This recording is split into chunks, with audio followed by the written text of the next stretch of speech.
Good afternoon student. आज हमें देखना है निराला भाई। इस पाठ की अधिकाधिक जानकारी हम प्राप्त करेंगे। महादेवी वर्मा जी के द्वारा लिखित यह निराला भाई, यह जो गद्य रचना है वह हमें आज देखना है। श्रीमती महादेवी जी के बारे में हम पहले थोड़ी जानकारी प्राप्त करेंगे। श्रीमती महादेवी वर्मा जी का जन्म 26 मार्च 1907 को उत्तर प्रदेश के फर्रुखाबाद में हुआ था। हिंदी साहित्यकार के जगत में वह एक चर्चित गद्यकार और पद्यकार रही है तथा प्रतिभाशाली कवयित्रियों के बीच वह एक प्रतिष्ठित कवयित्री भी मानी जाती है तथा आप जितनी सिद्धहस्त कवयित्री के रूप में वह प्रख्यात है, प्रतिभाशाली है, सर्वश्रेष्ठ मानी जाती है, उतनी ही वह सफल गद्यकार भी रही है। उनकी गद्य रचनाएं यदि आप देखते हो तो आपको पता चलेगा कि उन्होंने बहुत सारा काव्य के रूप में तो लेखन किया ही है, लेकिन उसके साथ साथ उनकी साहित्यिक रचनाएं गद्य के तौर पर भी दिखाई देती है। वह एक सफल गद्यकार और पद्यकार तो है ही, वह छायावादी युग, हिंदी साहित्य के अंतर्गत 4 युग माने जाते हैं। हिंदी साहित्य का इतिहास है आदिकाल, रीतिकाल, भक्तिकाल, आधुनिक काल, और जो छायावाद है वह रीतिकाल के अंतर्गत आता है। तो यह छायावाद की प्रमुख स्तंभ यह महादेवी वर्मा जी रही है। आपको पता नहीं होगा 1988 उनके मरणोपरांत, उनके मर जाने के बाद भारत सरकार ने उन्हें एक बहुत बड़े पुरस्कार से सम्मानित किया था। वह पुरस्कार का नाम है पद्म विभूषण।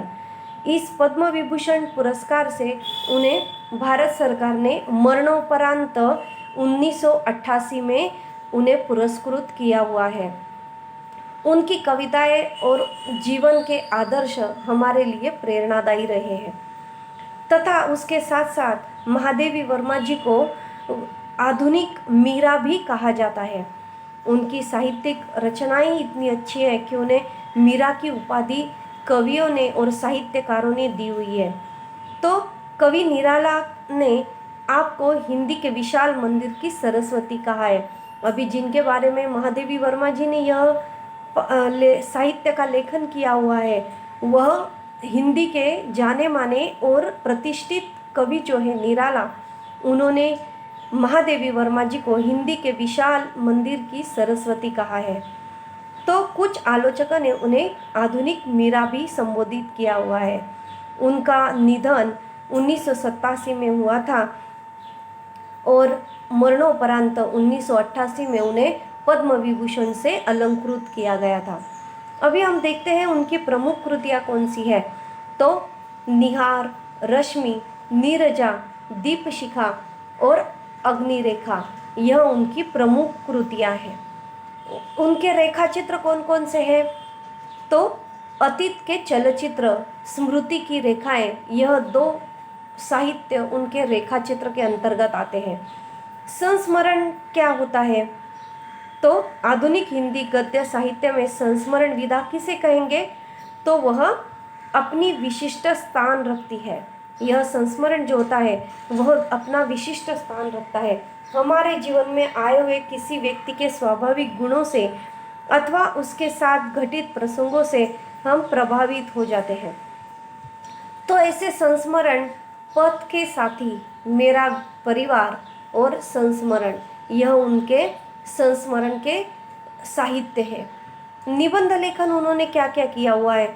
तो देखिए, श्रृंखला की कड़ियाँ, अबला और सबला, साहित्यकार की आस्था और संकल्पिता, यह उनकी निबंध रचनाएं हैं। अभी हम उनकी विधा का परिचय कराते हैं, उनके साहित्य का परिचय करते हैं। तो देखिए, आधुनिक हिंदी गद्य साहित्य में संस्मरण विधा अपना विशिष्ट स्थान रखती है।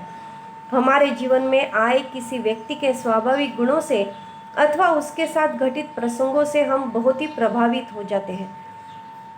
उन प्रसंगों को शब्दांकित करने की इच्छा होती है। तो स्मृति के आधार पर उस व्यक्ति के संबंध में लिखित लेख या ग्रंथ को हम संस्मरण साहित्य कहते हैं। तो यह संस्मरण साहित्य जो है किसी के जीवन या किसी घटना के महत्वपूर्ण पक्षों को उद्घाटित करता है। लेखक का यह उद्देश्य होता है कि व्यक्ति के जीवन या उससे संबंधित कोई घटना जो कि सत्य घटना हो, अनुभव काल्पनिक न होकर सत्य हो, ऐसे जीवन के प्रसंगों को लेकर जो साहित्य बनाया जाता है उसे संस्मरण कहते हैं।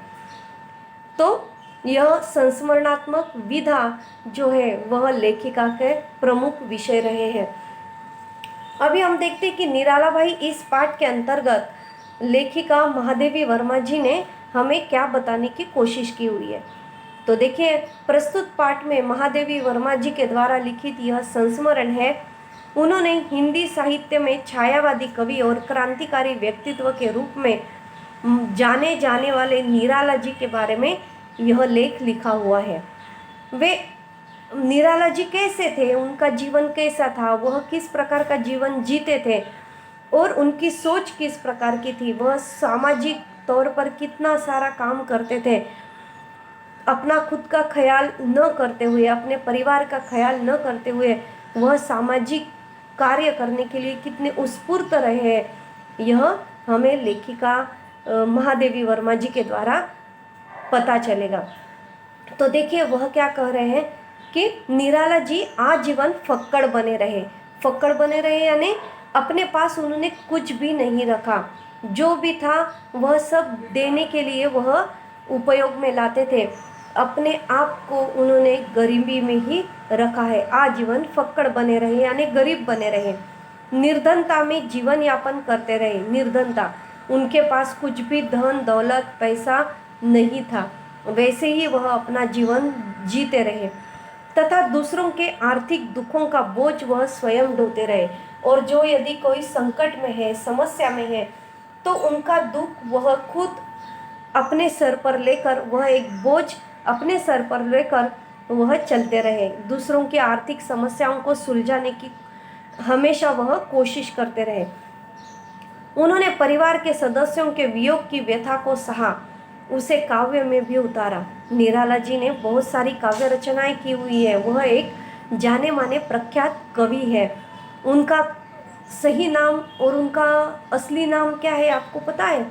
निराला जी का सच और असली नाम जो है वह सूर्यकांत त्रिपाठी है। तो सूर्यकांत त्रिपाठी जी जो है वह निराला इस अपने उपनाम से हिंदी साहित्य में अभी तक लेखन करते आए हुए हैं। उनका जो सारा साहित्य आपको देखने को मिलेगा तो उस पर निराला यही नाम आपको दिखाई देगा, लेकिन उनका असली और सच नाम जो था वह सूर्यकांत त्रिपाठी था। उन्होंने अपने परिवार के सदस्यों के वियोग की व्यथा को सहा, उसे काव्य में भी उतारा। आतिथ्य करने में उनका अपनापन देखते ही बनता था। कोई अतिथि यदि घर पर आता है, कोई मेहमान घर पर आता है, तो उसका आदरातिथ्य अच्छे से होना चाहिए। उसको किसी भी प्रकार की कोई भी बात की कमी नहीं होनी चाहिए। सब कुछ उन्हें अच्छी तरह से मिलकर वह अपने घर से खुश होकर जाने चाहिए। ऐसी हमेशा उनकी कोशिश रही है। अपने समकालीन रचनाकारों के प्रति उनकी चिंता, उनकी संवेदनशीलता को वह रेखांकित करते हैं। उनका व्यक्तित्व लोहे के समान दृढ़ था, तो हृदय भाव तरलता से ओतप्रोत था। उनका व्यक्तित्व कैसे था? तो लोहे के जैसे कड़क था। किसी भी प्रकार का किसी के भी प्रति मृदुलता या मृदु स्वभाव उनका नहीं दिखाई देता। जो सच है उसके साथ वह चलते रहे हैं। बाकी झूठ या बनावट या काल्पनिक किसी भी प्रकार की बातों पर उनका विश्वास नहीं रहता था। तो हृदय भाव तरलता से ओतप्रोत था, लेकिन उनका हृदय जो है वह प्रेम भाव से, आत्मीयता से हमेशा भरा हुआ रहता था। अपनापन, मानसिकता, मानवता क्या होती है यह उन्हें पता था। वे मानवता के पुजारी थे।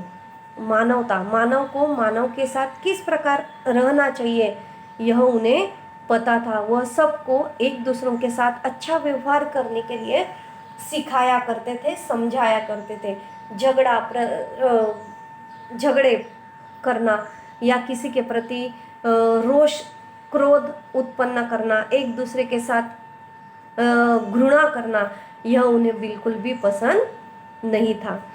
इन्हीं गुणों को लेखिका ने शब्दांकित किया हुआ है और निराला जी के यही सारे गुण, सूर्यकांत त्रिपाठी जी के यही सारे गुणों को लेखिका महादेवी वर्मा जी ने अपने शब्दों के द्वारा हमें निराला जी की पहचान कराने की कोशिश की हुई है। तो हम देखते हैं आगे कि लेखिका हमें निराला जी के बारे में और कौन कौन सी बातें बताना चाहती है। अभी पाठ्यपुस्तक आप सब विद्यार्थी सामने लेकर बैठी है, उसके अंतर्गत देखकर हम अपना आगे पाठ देखते हैं। तो देखिए, एक युग बीत जाने पर भी मेरी स्मृति से एक घटा भरी अश्रुमुखी सावनी पूर्णिमा की रेखाएं नहीं मिट सकी। उन रेखाओं के उजले रंग न जाने किस व्यथा से गीले हैं कि अब तक सूख भी नहीं पाए, उड़ना तो दूर की बात है। लेखिका निराला जी के बारे में हमें क्या बताने की कोशिश कर रही है कि कितना एक युग बीत चुका है, कितना सारा समय बीत चुका है, और जो सावन पूर्णिमा आई हुई है वह सावन पूर्णिमा की पहचान क्या है। तो जो श्रावण की पूर्णिमा आती है उसे हम नारळी पूर्णिमा भी कहते हैं, उसे हम बहुत अच्छी तरह से मनाते हैं। हम सारे भाइयों को, अपनी बहनें जो होती है वह रक्षा करने का वादा लेती है अपने भाई से और उसे उस बंधन में बांध देती है, उसे राखी बांधकर अपना प्रेम, अपनी आत्मीयता और यह हर साल अपने भाई से अपनी रक्षा का वादा लेती है। तो यह सावन पूर्णिमा की रेखाएं जो है वह नहीं मिट सकी है। उन रेखाओं के उजले रंग न जाने किस व्यथा से गिले हैं कि अब तक सूख भी नहीं पाए, उड़ना तो दूर की बात है। अभी तक कहा गया है कि लेखिका कह रही है महादेवी वर्मा जी कि सावन पूर्णिमा हर साल आती है, कितने सारे युग बीत चुके हैं, कितना सारा समय बीत चुका है, लेकिन निराला जी के लिए वह महादेवी वर्मा एक सवाल पूछती है और उसका उत्तर देखिए वह कितने मार्मिकता से देते हैं। निराला जी को वह पूछ बैठती है कि निराला जी, आपके हाथों पर किसी ने अभी तक राखी नहीं बांधी है? तो वह कितनी अच्छी तरह से उत्तर देती है। देखिए आगे परिच्छेद में, उस दिन मैं बिना कुछ सोचे हुए ही भाई निराला जी से पूछ बैठी थी, आपको किसी ने राखी नहीं बांधी? महादेवी वर्मा जी ने ऐसे ही सोच सोच में उन्हें पूछ दिया कि आपको आज तक किसी ने राखी नहीं बांधी? अवश्य ही उस समय मेरे सामने उनकी बंधन शून्य कलाई और पीले कच्चे सूत के ढेरों राखियां लेकर घूमने वाले यजमान खोजियों का चित्र था। पर अपने प्रश्न के उत्तर ने मुझे क्षण भर के लिए चौंका दिया।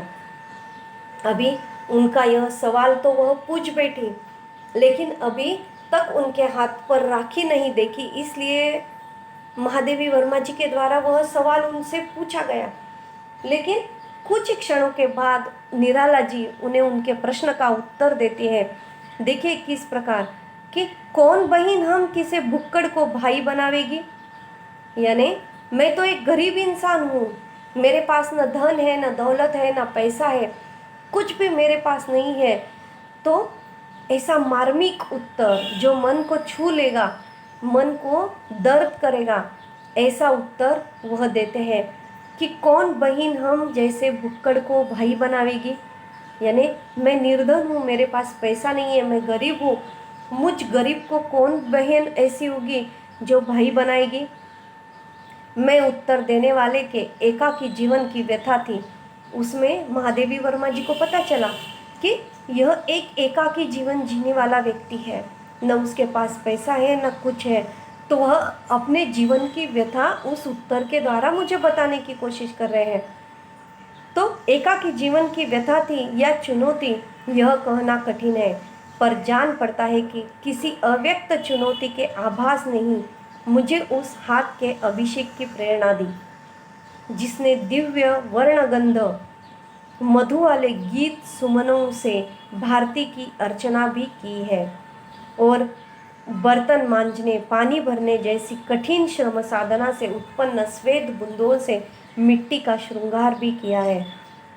अभी इस परिच्छेद में लेखिका हमें बता रही है कि निराला जी का घर जो था वह बिल्कुल साधारण मनुष्य के जैसा उनका घर था। कुछ भी ऐसे अच्छे अच्छे साहित्य उनके घर में दिखाई नहीं देते हैं। जो कुछ भी पैसा आता था वह दूसरों की मदद करने के लिए वह निराला जी दे देते थे। तो उन्होंने कहा कि मैं तो भुक्कड़ था, मैं गरीब था, मुझे कौन राखी बांधेगा, मुझे कौन भाई बनाएगा। लेकिन वह जो उनके पास चुनौती थी कि किसी भी समस्या में ग्रस्त व्यक्ति को मैं समस्या से बाहर निकलूँगा, यह उनकी चुनौती थी और वह काम अच्छी तरह से किया करते थे। जितनी कोशिश अच्छी हो सकती थी उतनी अच्छी कोशिश करके वह दूसरों की मदद करने के लिए हमेशा तैयार रहते थे। तो यह जो वर्णगंध है, वर्णगंध यानी यहाँ पर वर्णमाला के अक्षर, रंग, वर्ण यानी रंग, गंध मधु वाले गीत, यानी वर्णमाला के अंतर्गत जो सारे अच्छे अच्छे अक्षर है, सभी अक्षर जो है वह एक अच्छी धुन सुनाते हैं, अच्छे गीत सुनाते हैं। तो कवि ने कहा है कि जो भी अतिथि उनके घर पे आते थे तो उन अतिथियों का स्वागत, उनकी देखरेख करना, उन्हें सब कुछ अच्छी तरह से देना, यानी वह अपने घर पर आने वाले व्यक्ति को अर्चना करना यानी उसकी पूजा करते थे, उसे भगवान का दर्जा देते थे और उनके लिए बर्तन मांजना, खाना बनाना, उन्हें खाना परोसना, पानी भरना, यह सारे काम निराला जी खुद बहुत अच्छी तरह से किया करते थे। उन्हें उन कामों की कोई भी लज्जा या शर्म नहीं आती थी।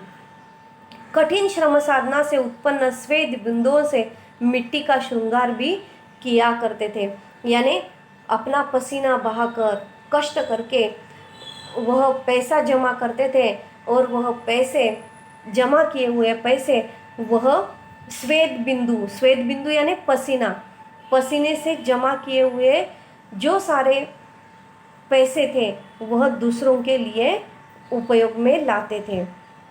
दिन रात के पगों से वर्षा की सीमा पार करने वाले अतीत ने आग के अक्षरों में आंसू के रंग भर भर कर ऐसी अनेक चित्रकथाएं आग डाली है। लेखिका क्या बता रही है, देखिए निराला जी के बारे में। वह दिन रात कष्ट करते थे, मेहनत करते थे और अतीत यानी अपने भूतकाल को वह कभी भी, भूतकाल ने आग के अक्षरों में आंसू के रंग भर भर कर ऐसी अनेक चित्रकथाएं आग डाली है। निराला जी ने जो सारा काम अभी तक किया हुआ है, आज तक किया हुआ है, उसके अंतर्गत लेखिका हमें बता रही है कि उन्होंने जो दिन रात मेहनत की है, काम किए हुए हैं, उन सभी कामों का उन्होंने भूतकाल में बीते हुए समय को उन्होंने कभी भी दोहराया नहीं है। बीते हुए काल को उन्होंने फिर से कभी भी याद नहीं किया है। सिर्फ आगे बढ़ना है, काम करना है और आगे बढ़कर मुझे किन किन समस्याओं को सुलझाना है, यह कोशिश निराला जी करते आए हैं। अपने अतीत में वह कभी भी नहीं जिए हैं। अतीत यानी भूतकाल, वह भूतकाल में कभी भी नहीं जीते थे। जितनी इस महान कवि और असाधारण मानव के जीवन की मार्मिक झांकी मिल सकती है, पर उन सब को संभाल सके ऐसा एक चित्राधार पा लेना सहज नहीं है। उनके जीवन के सारे जो रंग रूप काम है वह सारे एक ही जगह पर मार्मिकता से बांध कर रखने वाला कोई एक इंसान नहीं है। मन को छू लेने वाली जो सारी बातें हैं वह सारी बातें चित्र के द्वारा दिखाने के लिए एक चित्रकार चाहिए, चित्र का आधार चाहिए। इतनी सारी झांकियाँ निराला जी के जीवन की महादेवी वर्मा जी ने देखी हुई है और उसमें से कुछ अंश उन्होंने हमारे सामने रखा हुआ है वह सब कुछ हमारे सामने इतने कम समय में नहीं रख पाई है। तो उनके अस्त व्यस्त जीवन को व्यवस्थित करने के असफल प्रयासों का स्मरण कर मुझे आज भी हंसी आ जाती है। लेखिका कह रही है कि निराला जी का जीवन कैसा था? अस्त व्यस्त था। कभी भी वह अच्छी तरह से, अच्छे स्वरूप से, साफ सुथरा उनका जीवन उन्होंने नहीं देखा है। अस्त व्यस्त था। जिस मार्ग पर चल रहे हैं उस मार्ग पर कुछ समस्या आई तो उसको सुलझाने में अपना वह समय बिता देते थे और व्यवस्थित करने के असफल प्रयास, अस्त व्यस्त जीवन को फिर से व्यवस्थित करने के प्रयास जो वह करना चाहते थे उसका स्मरण कर मुझे आज भी हंसी आती थी। वह अपनी गलतियों को, समस्याओं को सुलझाने की कोशिश करते थे, प्रयास करते थे, लेकिन उसमें वह कभी भी सफल नहीं हो पाते थे। बीच में ही दूसरा कुछ काम उन्हें आन पड़ता था, वह करने लग जाते थे। इसलिए लेखिका को उनके इन कामों पर हमेशा हंसी आती थी। एक बार अपनी निर्बंध उदारता की तीव्र आलोचना सुनने के बाद उन्होंने व्यवस्थित रहने का वचन दिया। लेखिका को वह वचन देते हैं कि मैं आज तक जैसे भी रहता आया, काम करता आया, लेकिन अब ऐसा नहीं होगा। मैं तुम्हें वचन देता हूँ कि अभी मैं एक व्यवस्थित और अच्छी तरह से अपना जीवन जीऊँगा। अस्ताव्यस्त जीवन मैं छोड़ दूँगा और अच्छा एक अच्छा व्यक्तिमत्व मैं अपना बनाकर रहूँगा। संयोग से तभी उन्हें कहीं से 300 रुपये मिल गए। अभी उनके पास धन तो इतना सारा नहीं था, लेकिन न जाने कहाँ से उन्हें 300 रुपये मिल जाते हैं। वही पूंजी मेरे पास जमा करके उन्होंने मुझे अपने खर्चे का बजट बना देने का आदेश दिया। महादेवी वर्मा जी को क्या कहा उन्होंने कि मुझे 300 रुपये मिले हैं, यह 300 रुपये आप आपके पास रखिए और मुझे इन 300 रुपयों को कहाँ पर और किस तरह से और कैसे खर्च करना है उसका आप मुझे नियोजन बना कर दो, बजट बना कर दो। जिन्हें मेरा व्यक्तिगत हिसाब रखना पड़ता है वे जानते हैं कि यह कार्य मेरे लिए कितना दुष्कर है। वह जानते थे कि वह खुद इसका नियोजन नहीं बना पाएंगे, इसलिए वह जिम्मेदारी उन्होंने लेखिका के पास दे दी है। न वे मेरी चादर लंबी कर पाते हैं, न मुझे पर सिकोड़ने का बाध्य कर सकते हैं। अभी उन्होंने कहा कि खर्चे पर नियंत्रण तो लेखक निराला जी नहीं रख सकते हैं और जितना उनके पास है उससे कई अधिक खर्चा वह करते हैं, कर लेंगे, ऐसा लेखिका को पता था। फिर भी उन्होंने उन्हें बजट बनाने के लिए कहा है तो लेखिका तैयार है कि कहती है कि ठीक है, मैं तुम्हारा बजट बना देती हूँ। यह 300 रुपये तुम्हें कितने दिनों तक तुम्हारे पास होने चाहिए, इसका नियोजन मैं तुम्हें बना कर देती हूँ। और इस प्रकार एक विचित्र रस्साकशी में 30 दिन बीतते रहते हैं और इसमें ही लेखिका ने क्या किया, 30 दिनों का बजट 300 रुपये का बनाकर लेखक के सामने रख दिया कि यह 300 रुपये तुम्हें 1 महीने तक, 30 दिनों तक तुम्हें उसका उपयोग करना है। तो पर यदि अनुत्तीर्ण परीक्षार्थियों की प्रतियोगिता हो तो 100 में से 10 अंक पाने वाला भी अपने आप को 0 पाने वालों में से श्रेष्ठ मानता है।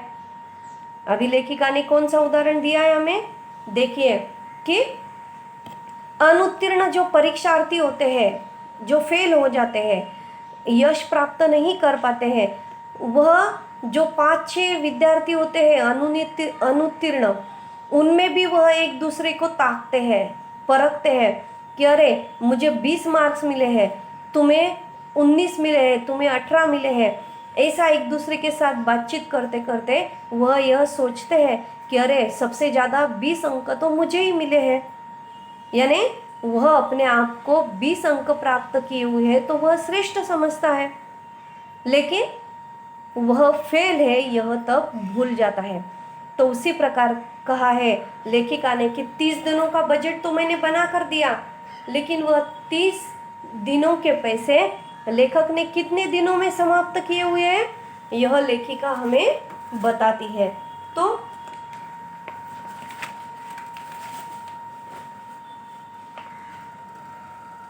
अस्तु नमक से लेकर नापित तक और चप्पल से लेकर मकान के किराए तक का जो अनुमान पत्र मैंने बनाया था, वह जब निराला जी को पसंद आ गया, तब पहली बार मुझे अपने अर्थशास्त्र के ज्ञान पर गर्व हुआ। पर देखिए, लेखिका खुश हो गई कि मैंने जो बजट का पूरा पेपर उन्हें तैयार करके दिया हुआ था, वह तो अनुमान पत्र लेखक को निराला जी को बहुत अच्छा लगा है। उन्हें उसके मुताबिक जीना पसंद है, उसका उपयोग वह करने वाले हैं। लेकिन पर दूसरे ही दिन से मेरे गर्व की व्यर्थता सिद्ध होने लगी। लेखिका को गर्व हो गया था कि मैंने इतना सारा बजट बना कर दिया है और निराला जी को वह पसंद आया है। लेकिन दूसरे दिन से क्या हो रहा है, तो वह बजट किस तरह से नहीं हो पा रहा है वह लेखिका को दिखाई देता है। पर दूसरे ही दिन से मेरे गर्व की व्यर्थता सिद्ध होने लगी। वह खुद पर जो गर्व कर रही थी, उसे महादेवी वर्मा जी को लगा कि मेरा गर्व करना अनुचित है, अच्छा नहीं है। वे सवेरे ही पहुँचे और लेखिका से महादेवी वर्मा जी से कहने लगे, मुझे 50 रुपये चाहिए। किसी विद्यार्थी का परीक्षा शुल्क जमा करना है, अन्यथा वह परीक्षा में नहीं बैठ सकेगा। संध्या होते होते किसी साहित्यिक मित्र को 60 रुपये देने की आवश्यकता पड़ गई। दूसरे दिन लखनऊ के किसी तांगे वाले की माँ को 40 का मनी ऑर्डर करना पड़ा। दोपहर को किसी दिवंगत मित्र की भतीजी के विवाह के लिए 100 रुपये देना अनिवार्य हो गया। अभी देखिए, 2-3 दिन में ही कैसे 300 रुपये का पूरा महीने भर का बजट 3 दिन में ही पूरा कर दिया जाता है। दोपहर को किसी दिवंगत मित्र की भतीजी के विवाह के लिए 100 देना अनिवार्य हो गया। सारांश यह कि तीसरे दिन उनका जमा किया हुआ रुपया समाप्त हो गया। इस तरह से 3 दिन में निराला जी ने वह सारे पैसे जो है वह अच्छे कामों के लिए लोगों में बांट दिए। और तब उनके व्यवस्थापक के नाते यह दान खाता मेरे हिस्से में आ पड़ा।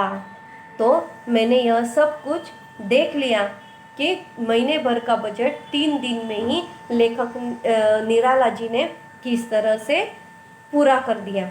1 सप्ताह में मैंने समझ लिया कि यदि ऐसे अवधरधानी को न रोका जावे तो यह मुझे भी अपनी स्थिति में पहुंचाकर दम लेंगे। अवधरधानी यानी हम अवधरधानी किसे कहेंगे? अत्यंत उदारपूर्वक दान करने वाला व्यक्ति। उदारता से किसी भी प्रकार की सोच विचार न करते हुए दान करने वाले व्यक्ति को अवधरधानी कहा जाता है। तो लेखिका क्या कह रही है, देखिए कि यदि ऐसे व्यक्ति के साथ मैं रहूंगी तो 1 सप्ताह में मुझे भी ऐसी ही स्थिति हो जाएगी और मुझे भी ऐसी आदत लग जाएगी, मेरी स्थिति भी निराला जी की तरह हो जाएगी। तब से फिर कभी उनका बजट बनाने का दुस्साहस मैंने नहीं किया। दुस्साहस करना यानी प्रयत्न नहीं किया, जिम्मेदारी नहीं उठाई। तो उन्होंने कभी भी फिर से निराला जी का बजट नहीं बना कर दिया। बड़े प्रयत्न से बनवाई रजाई, कोट जैसी नित्य व्यवहार की वस्तुएं भी जब दूसरे ही दिन किसी अन्य का कष्ट दूर करने के लिए अंतर्धान हो गई, तब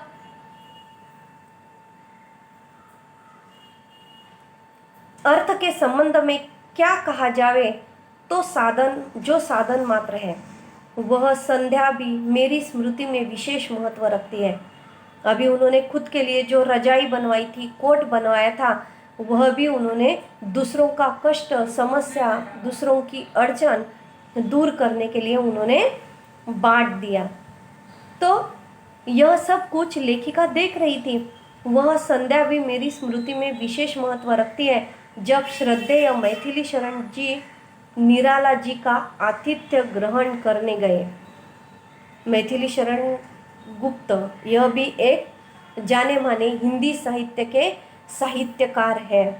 तो निराला जी का आतिथ्य ग्रहण करने के लिए, निराला जी किस तरह से आदरातिथ्य करते हैं, यह देखने के लिए श्रद्धेय मैथिली शरण गुप्त जी भी वहां पर आ पहुंचे। बगल में गुप्त जी के बिछोने का बंडल दबाए, दिया सलाई के क्षण प्रकाश क्षीण अंधकार में तंग सीढ़ियों का मार्ग दिखाते हुए निराला जी हमें उस कक्ष में ले गए जो उनकी कठोर साहित्य साधना का एक मुख्य साक्षी रहा है। अभी संध्या का समय था, दिया सलाई जलाई गई थी और उस छोटे से अंधुक से प्रकाश में, जो छोटा सा प्रकाश था, उस छोटे से प्रकाश में उनके वह पूरा जो भंडार गृह था, साहित्य गृह था, जिसमें उनका सारा साहित्य पुस्तकें रखी गई थी, वहाँ पर वह मैथिली शरण गुप्त जो जी को लेकर जाते हैं, जो कि सीढ़ियाँ चढ़कर ऊपर जाना था। तो वो छोटे से दिया सलाई के उजाले में वह सीढ़ियाँ दिखाते हैं और अपने उस साहित्यिक कक्ष में, कक्ष यानी वह छोटी सी जगह या एक रूम, छोटा सा घर, उसमें वह अपनी सारे जो साहित्य के साक्षीदार, सारे पुस्तक है, साहित्य है, ग्रंथ है, उन्हें दिखाने के लिए मैथिली शरण गुप्त जी को निराला जी लेकर जाते हैं। आले पर कपड़े की आधी जली बत्ती से भरा पर तेल से खाली मिट्टी का दिया मानो अपने नाम की सार्थकता के लिए जल उठने का प्रयास कर रहा था। अभी उस दिया सलाई में जो तेल डाला गया था, वह तेल भी कम हो रहा था, वह भी अभी बूझने के इंतजार में था।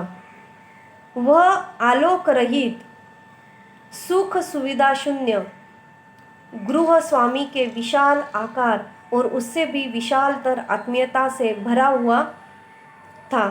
अपने संबंध में बेसूद निराला जी अपने अतिथि की सुविधा के लिए सतर्क प्रहरी है। अभी वह जो सुख सुविधा शून्य घर था, वहाँ पर कोई भी सुख सुविधा या कुछ नयापन या कुछ नई नई चीज़ें घर में नहीं थी। बिल्कुल सीधा सा उनका जीवन था। गृह स्वामी के विशाल आकार और उससे भी विशालतर आत्मीयता से उनका मन भरा हुआ था। तो मैथिली शरण गुप्त जी ने देखा कि सुख सुविधाएं निराला जी के घर में तो कुछ भी नहीं है, लेकिन उनका मन जो है, उनका जो पूरी तरह से आदरातिथ्य करने की उनकी जो उत्सुकता है, वह बहुत ही विशाल है।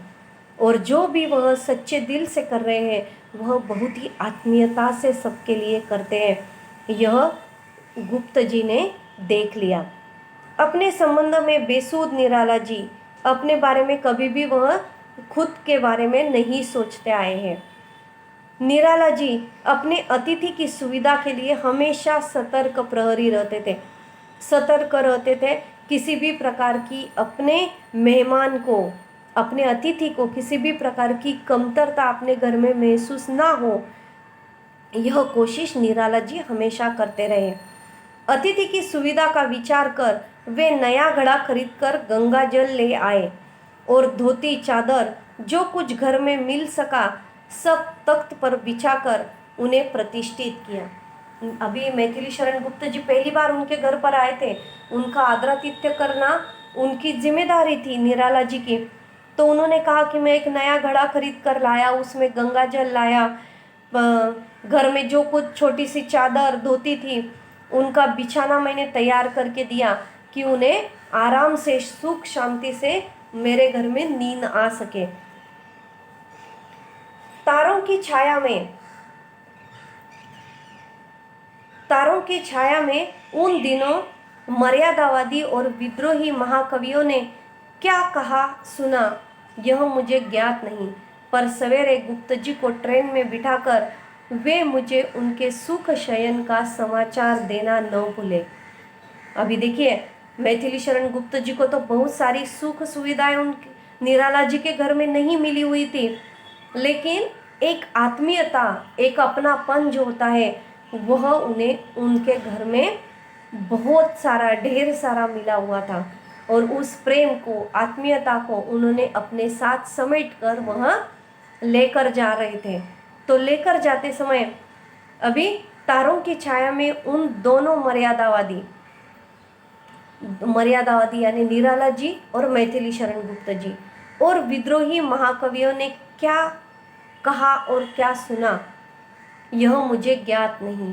यह लेखिका कह रही है कि निराला जी के बारे में और मैथिली शरण गुप्त जी के बारे में किन महाकवियों ने क्या क्या कहा है, यह मुझे ज्ञात नहीं। लेकिन सवेरे सवेरे मैथिली शरण गुप्त जी को निराला जी ट्रेन में बैठाने के लिए रेलवे स्टेशन पर जाते हैं।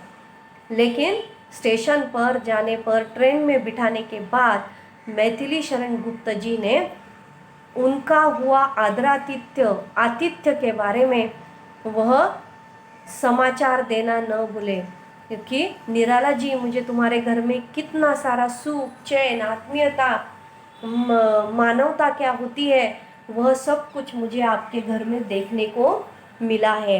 यह उन्होंने उन्हें बहुत ही सतर्कता से और मार्मिकता से सब कुछ बताया। ऐसे अवसरों की कमी नहीं जब वे अकस्मात पहुंचकर कहने लगे, मेरे इक्के पर कुछ लड़कियां थोड़ा सा घी आदि रखवा दो, अतिथि आए हैं, घर में सामान नहीं है। अभी देखिए यहाँ पर निराला जी का व्यक्तिमत्व, वह बहुत ही बड़े लेखक है, कवि है। उनका रहन सहन बहुत ही सादा और सीधा है, किसी के प्रति द्वेष, क्रोध उनके मन में नहीं है। और अपने घर में छोटी सी भी चीज़ ना हो तो हमें ऐसा लगता है कि अरे मेरे पास नहीं है, हमें वह अच्छा नहीं लगता है कि मेरे पास यह चीज़ नहीं है। ऐसा कहना हमें एक अपमान स्वरूप लगता है, अच्छा नहीं लगता है। हमें ऐसा लगता है कि जो सब कुछ दूसरों के पास है वह सब कुछ हमारे पास भी होना चाहिए। किसी भी प्रकार की कोई कमी हमारे पास नहीं होनी चाहिए, हमें ऐसा लगता है। लेकिन यह तो निराला जी, देखिए उनके घर में घी नहीं है, तो जो उनके घर में अतिथि आने वाले हैं, मेहमान आने वाले हैं, वह उन्हें बताकर तो नहीं आते हैं, लेकिन वह इक्के पर कुछ लड़कियां सवार है। तो वह इक्के पर जो लड़कियां बैठी हुई है उन्हें वह कह रहे हैं कि आप थोड़ा सा घी मुझे दे दो, मेरे गाड़ी पर रखवा दो, ताकि मेरे घर में अतिथि आए हैं, उनको मुझे खाना खिलाना है। तो घी मेरे घर का ख़त्म हो गया है, तो मेरे घर में सामान नहीं है, तो मेरे घर में अतिथियों का सम्मान करने के लिए मुझे घी की ज़रूरत है। तो आप थोड़ा सा घी मेरे गाड़ी पर, मेरे इक्के पर तुम रखवा दो। ऐसा निराला जी बहुत ही आत्मीयता से और सीधेपन से उन लोगों से, उन लड़कियों से कहते हैं। तो यहाँ तक हमने आज इस हमारी तासिका में पाठ का अध्ययन किया हुआ है। निराला जी किस तरह के थे, उनके घर में आए हुए अतिथियों का वह स्वागत और सम्मान, उनकी देखभाल वह किस तरह से करते थे, उनके पुस्तकों का भंडार कितना बड़ा था, यह सब कुछ उन्होंने बहुत ही सीधेपन से हमें लेखिका ने बताने की कोशिश की हुई है। आगे जो है वह अतिथियों का भोजन और अतिथियों के बारे में निराला जी किस तरह से थे, वह और हम नेक्स्ट तासिका में देखते हैं।